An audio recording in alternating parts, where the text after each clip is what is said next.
রাজ্যসভার চেয়ারম্যান তথা উপরাষ্ট্রপতি জগদীপ ধনখড়ের বিরুদ্ধে যে অনাস্থা প্রস্তাব আনা হয়েছিল রাজ্যসভায়, সেই প্রস্তাবে জগদীপ ধনখড়ের নামের বানানে ভুল রয়েছে এবং আরো বেশ কিছু ত্রুটি রয়েছে বলেই জানতে পারা যাচ্ছে।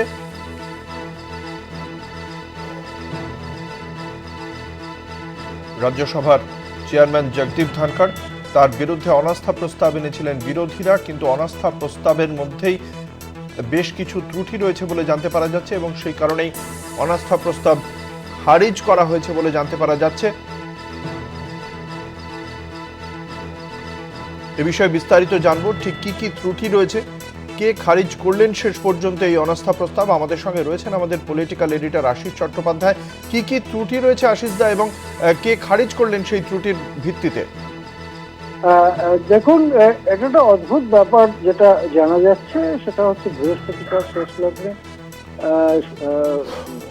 রাজ্যসভার ডেপুটি চেয়ারম্যান হরিবংশ নারায়ণ তিনি অনাস্থা প্রস্তাবটি বাতিল করে দেন। বাতিল করার কারণ হিসেবে বলা হয়েছে যে হেস্টিলি ড্রাফটেড, তাড়াহুড়ো করে খসড়া করা হয়েছে এবং তার মধ্যে ব্যাকরণগত অসঙ্গতি রয়েছে, বা জগদীপ ধনখড় যার বিরুদ্ধে এই অনাস্থা প্রস্তাব তার নাকি নামের বানানে ভুল আছে।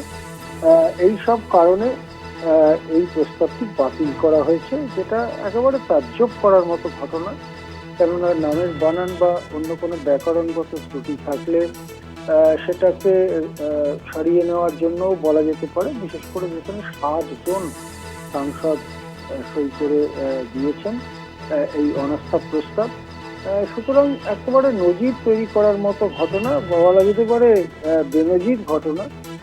তার কারণ প্রথমত স্বাধীন ভারতবর্ষে কখনো এরকম হয়নি যে রাজ্যসভার চেয়ারম্যানের বিরুদ্ধে এতজন সাংসদ সই করে অনাস্থা প্রস্তাব আনছেন।